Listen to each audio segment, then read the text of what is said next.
Hi, my name is Chapin. I'm Director of CreEducate Consulting, and I'd like to talk to you briefly about what you can do in the event that your paper that you sent to a scholarly or scientific journal comes back with a decision of reject or major revision. Now, both of those decisions will disappoint you probably because we would all love for our research to be accepted as is when we originally submitted it. But this is extremely rare. More likely, the peer reviewers feel that more experiments are needed, a lot of changes to the text are needed, maybe both of those things. And therefore, they either reject your paper or they require extensive revision. Now, if they reject your paper, don't panic. There are many, many journals out there, and it's more likely than not that you'll find one that will be interested in your work. Now, you may have to change your paper to send it to that second journal. But many journals now operate as part of larger families of journals. So if one journal rejects your work, very often they may propose to you to transfer your submission to a sister journal in the same family. Check if that's appropriate for you because you want to make sure that any sister journal they're proposing falls within the scope of your work, has the impact factor that you might want to need, is indexed where you might want to need it, and also is financially acceptable. A lot of journals will propose their sister, which may be paid access only. So it's, for example, a purely open access journal. So your work cannot be published there unless you pay sometimes a high fee. So check if that automatic transfer makes sense for you.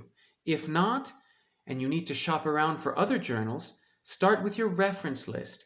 If you're citing journals in your paper, and those journals have published similar work in the last 3 years, I would say chances are pretty good that they'll be interested in your new manuscript. You can also look at several online search engines where you input your abstract, your keywords, your title, and you get a list of potential journal hits.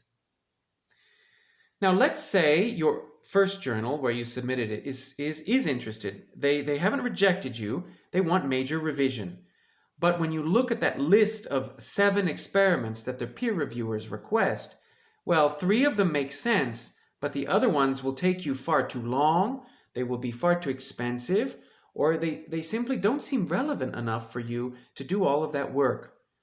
So can you submit a revised manuscript to that journal that doesn't do all 7 of the requested experiments? Here's where you need to read the email from the editor, the decision email, very carefully. If that editor doesn't point out specific criticisms or experiments or suggestions from the peer reviewers, if the editor does not say, we are interested in a revised version of your paper that addresses this and this need, or that does experiment A and B, then probably you can argue that those experiments, it's okay for you not to do them, but you have to argue very convincingly that those suggested experiments are not central to the take-home messages, to the key conclusions of your paper. Keep an open eyes and ears to the feedback you get from peer reviewers and editors and adapt your story accordingly. Of course, you can always contact us to help you in situations like that. We can help you put together a powerful response letter to the editor and to the peer reviewers, and maybe together we can have even more success.